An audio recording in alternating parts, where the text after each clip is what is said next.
Bonjour à tous, je vais commencer une nouvelle série de vidéos, je vais nommer l'Odyssée des altcoins. Je vais vous présenter un altcoin vraiment peu connu ou peu capitalisé. On va commencer tout de suite avec Lizzy. Lizzy, qu'est-ce que c'est? C'est tout simplement déjà c'est français, mais bon ça c'est pas, on va pas investir parce que c'est français. Et donc on peut voir que leur but c'est donc de démocratiser les cryptos. Et donc pour cela de pouvoir les dépenser dans la vie quotidienne.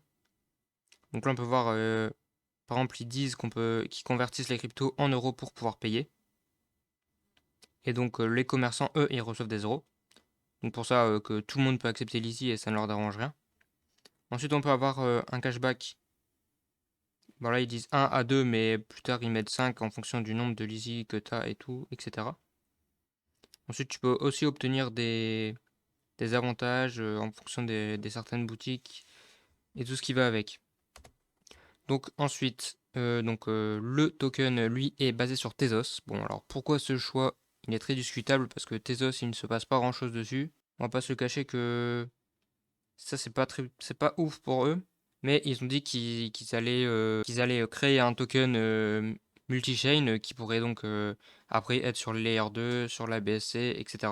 Mais en attendant, un token sur Tezos, c'est un peu chiant de l'acheter quoi, parce qu'il faut d'abord acheter des Tezos, etc. Installer le wallet Tezos et tout ce qui va avec.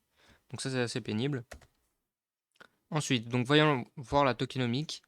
Pour ça, il y a 550 millions de tokens et donc il y a seulement 7% pour l'instant de ces tokens qui sont émis. Donc ça veut dire qu'il y aura une très forte inflation.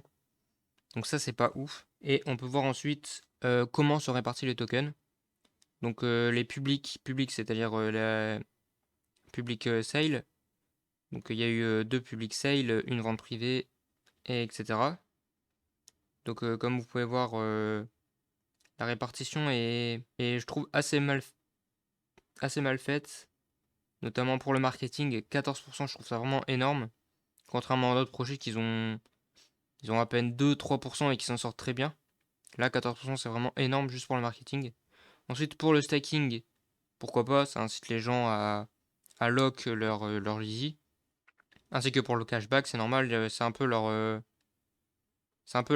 nerf de la guerre pour eux. Ensuite, donc on va voir les prix. Donc pour la vente privée, ça se vendait 0,04 dollars. Et il fallait investir au minimum 5000. Voilà. Donc c'est pas pour tout le monde déjà. Et ensuite, au round 1, ça coûte déjà le double. Et par contre, on pouvait investir au minimum 1000 euros, 1000 dollars. Ça fait déjà beaucoup. Et etc. Ensuite, il y a eu le round 2 et voilà. Donc moi, j'ai vraiment hésité à faire le round 2, mais ce qui m'a vraiment déplu, c'est notamment le déblocage des tokens. Je trouve que c'est vraiment peu. Surtout, bah, déjà le cashback et le stacking. Dans 3 ans, il y aura plus de cashback et de stacking d'après leur. Ou alors, du moins, il va être diminué énormément. Ensuite, rien que déjà pour la team déjà, ils sont bloqués seulement 24 mois. Ce qui, je trouve, n'est vraiment pas énorme. Si tu crois vraiment en ton projet, tu peux lock tes tokens pendant au moins 4-5 ans. Pas seulement 2 ans. Donc ensuite, on peut voir, voilà. On peut notamment voir que pour la Public Sale 2, donc ceux qui les ont achetés à 12 centimes, ils ont eu aucun vesting. Donc ils ont tout eu directement. Et puis eux, en seulement 3 mois, pour la vente privée 1, en 3 mois, ils avaient tout libéré. Ensuite, ça c'est le prix actuel du Lizzy. Comme vous voyez, même ceux qui ont fait la private sale, ils sont en perte actuellement. On peut voir qu'ils ont été beaucoup trop optimisme sur leur prix. Optimiste, pardon. Et on peut voir qu'actuellement, le market cap, il est de seulement 600 000 et le volume, il est complètement ridicule. Il est de 17 dollars. Donc, on peut voir que c'est un token complètement mort. Que moi, personnellement, je ne vais pas du tout investir dans ce token. Je n'y crois pas du tout. Mais j'avais longuement hésité à faire la private sale. Enfin, pas la private sale, pardon, les public sale.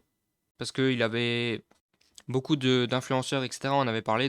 Ça m'avait permis de connaître le projet. Et bah, j'ai bien fait de pas le faire parce que, comme on peut voir, c'est vraiment. Le projet est finalement vraiment pas ouf. Il a plu à personne. Et puis, dans cette période Dans cette période d'incertitude, je pense pas que c'est le moment d'investir dans des tokens vraiment, vraiment, vraiment, vraiment très low cap. Donc voilà, c'était tout par rapport à Lizzy.